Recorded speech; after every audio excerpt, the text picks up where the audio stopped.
പാലാ നഗരസഭാ ചെയർപേഴ്സൺ തെരഞ്ഞെടുപ്പിൽ രാഷ്ട്രീയ നേട്ടമുണ്ടാക്കിയത് കേരള കോൺഗ്രസ് എം ആണ്. കേരള കോൺഗ്രസിനെ അപ്രസക്തരാക്കി പുളിക്കക്കണ്ടം സഹോദരങ്ങളുമായി UDF അധികാരം പിടിച്ചതിന് അതേ നാണയത്തിൽ മറുപടി നൽകാനായി.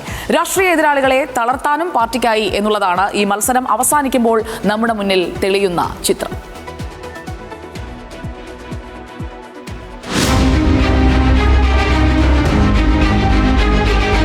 തദ്ദേശ തെരഞ്ഞെടുപ്പിൽ പാർട്ടിയുടെ തറവാട് ഭൂമിയായ പാല കൈവിട്ടു പോയത് കേരള കോൺഗ്രസ് എമ്മിന് നൽകിയത് സമാനതകളില്ലാത്ത നാണക്കേടായിരുന്നു. ഏറ്റവും വലിയ ഒറ്റക്കക്ഷിയായിട്ടും ഭരിക്കാനാവാതെ നോക്കി നിൽക്കാനായിരുന്നു പാർട്ടി നേതൃത്വത്തിന് അന്ന് വിധി. ഒന്നിച്ച് ഭരിക്കാൻ പുളിക്കക്കണ്ടം സഹോദരങ്ങൾ ക്ഷണിച്ചിട്ടും നിരാകരിച്ച് പ്രതിപക്ഷത്തിരിക്കാൻ തീരുമാനിച്ചു. ഒടുവിലാണ് അവസരം വന്നെത്തിയത്.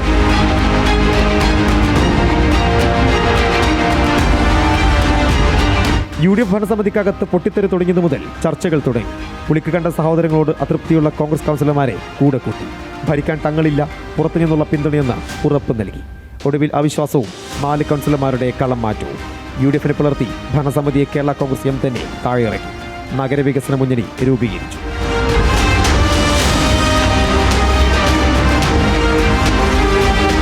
വിമത കൗൺസിലർമാരെ ഭരിക്കാൻ വിട്ടെങ്കിലും കടിഞ്ഞാൺ പിടിക്കാനായി എന്നതാണ് കേരള കോൺഗ്രസ് എമ്മിന്റെ രാഷ്ട്രീയ വിജയം. 10 കൗൺസിലർമാരുള്ള പാർട്ടിയുടെ നിർദ്ദേശങ്ങൾ നിരാകരിച്ച് ചെയർപേഴ്സണോ മുന്നണിക്കോ മുന്നോട്ട് പോകാനാവില്ല. വൈസ് ചെയർപേഴ്സൺ സ്ഥാനം ടേം വ്യവസ്ഥയിലെങ്കിലും പാർട്ടി ആവശ്യപ്പെടാനും സാധ്യതയുണ്ട്. നിലവിൽ ഭരണത്തിൽ കാവലായാൽ അടുത്ത തിരഞ്ഞെടുപ്പിൽ ശക്തമായി തന്നെ തിരിച്ചു വരാമെന്നാണ് പാർട്ടിയുടെ കണക്കുകൂട്ടൽ. ഷഫീഹ് ബിഗ് TV കോട്ടയം. അങ്ങനെ രാഷ്ട്രീയ മാറ്റങ്ങൾ ഒരുപാട് നമ്മൾ കാണുകയാണ്. പാലായിലെ മാറ്റങ്ങൾ, പാലം കടന്നു കഴിഞ്ഞുള്ള മാറ്റങ്ങൾ, അതെല്ലാം കണ്ടുകൊണ്ടിരിക്കുന്നു. Big TV, without fear or favor.